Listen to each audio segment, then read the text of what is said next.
வணக்கம் மாணவர்களே. இன்று நம்ம வகுப்பு 4 குழுக்களாக பிரிக்கப்பட்டிருக்கு. நாம் செய்யக்கூடிய செயல்பாடு விரும்பி செய்வோம். செயல்பாட்டின் பெயர் முடிக்கலாமா தொடங்கலாமா. முடிக்கலாமா தொடங்கலாமா. தொடங்குவோமா? 4 குழுக்களுக்கும் நம்ம என்ன கொடுத்துருக்கோம்? ஒவ்வொரு அட்டையை கொடுத்துருக்கோம். அந்த அட்டையை நம்ம என்ன பண்ணியிருக்கோம்? ஒவ்வொருத்தருமாவும் டிஸ்கஸ் பண்ணி பார்த்துருக்கீங்க. அந்த அட்டையில் முடியக்கூடிய சொல்ல இருந்து நம்ம என்ன செய்யணும்? அந்த சொல்லை நம்ம முதல் வார்த்தையாக கொண்டு ஒரு பாடல் தயார் பண்ணணும். இப்போ நீங்கள் டைம் கொடுத்தாச்சு. நீங்கள் பாடல் ரெடி பண்ணியிருக்கீங்கன்னு நினைக்கிறேன். ஒவ்வொரு குழுத்தில் இருக்கக்கூடிய ஒரு உறுப்பினர் இருந்துன்று அட்டையில் என்ன இருக்கோ அதை நீங்கள் வாசிக்கணும். அதுக்கப்புறம் நீங்கள் என்ன தயார் பண்ணியிருக்கீங்களோ அதையும் நீங்கள் சொல்லணும். தயாரா? நீங்கள் உங்கள் குழு 1 உங்கள் அட்டையில் இருக்கிறத நீங்கள் ரீட் பண்ணுங்கள் பார்க்கலாம். பாப்பா பாப்பா பாடும் பாடல் பாடல் கேட்ட தாத்தா தாத்தா தந்த பொம்மை பொம்மை கேட்ட தம்பி தம்பி கையில் பொம்மை. நன்று. நான் கொடுத்த அட்டையை நீங்கள் வாசிட்டீங்க. இப்போ நீங்கள் ஒன்று தயார் பண்ணியிருப்பீங்க இல்லையா? குழுக்களாக சேர்ந்து தயார் பண்ணியிருப்பீங்க இல்லையா? அதை நீங்கள் ரீட் பண்ணுங்க பார்க்கலாம். பசு தந்த பால் பால் குடிக்கும் பாப்பா பாப்பா வீட்டில் நாய் நாய் தந்த ரொட்டி. நன்று. சிறப்பாக பண்ணீங்க. வாழ்த்துக்கள் முதல் குழுவுக்கு. அடுத்ததாக 2வது குழு.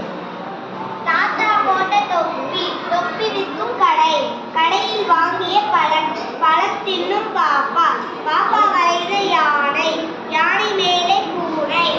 நீங்க குரூப்பா ஒரு ரெடி பண்ணிருப்பீங்களா? ஒரு குழு தயார் பண்ணிருப்பீங்க இல்லையா? அதை நீங்க வாசிங்க பார்க்கலாம்.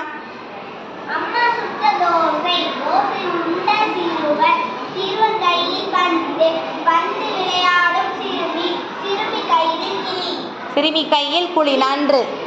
அடுத்ததாக 3வது குழு. உங்க அட்டையில என்ன இருக்கோ அதை நீங்க ரீட் பண்ணுங்க. பால் கொடுக்கும் பசு பசு மேய்ந்த புல் புல் நிறைய வயல் வயல் நிறைய மரம் மரம் தந்த பழம் பழம் நிறைய கூடை கூடை சுமந்த பாட்டி பாட்டி தந்த பரிசு பாட்டி தந்த பரிசு. அடுத்ததாக 3வது குழுக்களாக சேர்ந்து நீங்க ஒரு இது எழுதிருப்பீங்க. அதையும் நீங்க வாசிங்க பார்க்கலாம். தேன் குடிக்கும் பண்டு பண்டு தேடிய பூ பூக்களை கண்ட சிறுவன் சிறுவன் பார்த்த பூ பூக்களை நிறைய தோட்டம் பூக்களை நிறைய தோட்டம் இல்லாது பூக்கள் நிறைந்த தோட்டம். ஓரளவுக்கு சொன்னாங்க 3வது குழு. அடுத்தது 4வது குழு. நீங்க உங்களுக்கான அட்டையை நீங்க வாசிங்க. உங்களுக்கான அட்டையை ரீட் பண்ணுங்க. பந்து விளையாடும் பாப்பா பாப்பா கேட்ட கதை கதை சொல்லும் பாட்டி பாட்டி சுட்ட வடை வடை கொறிக்கும் அணில் அணில் எந்த மரத்தில். அணில் ஏறிய மரம்னு கொடுத்துருக்கு. நீங்க அணில் எந்த மரத்தில் வாசிங்க? பரவாயில்ல, 2மே சரிதான். அடுத்ததாக நீங்க குழுக்களாக செயல்பட்டிருப்பீங்க. அதுல என்ன நீர் படிக்கல அதை வாசிங்க பார்க்கலாம்.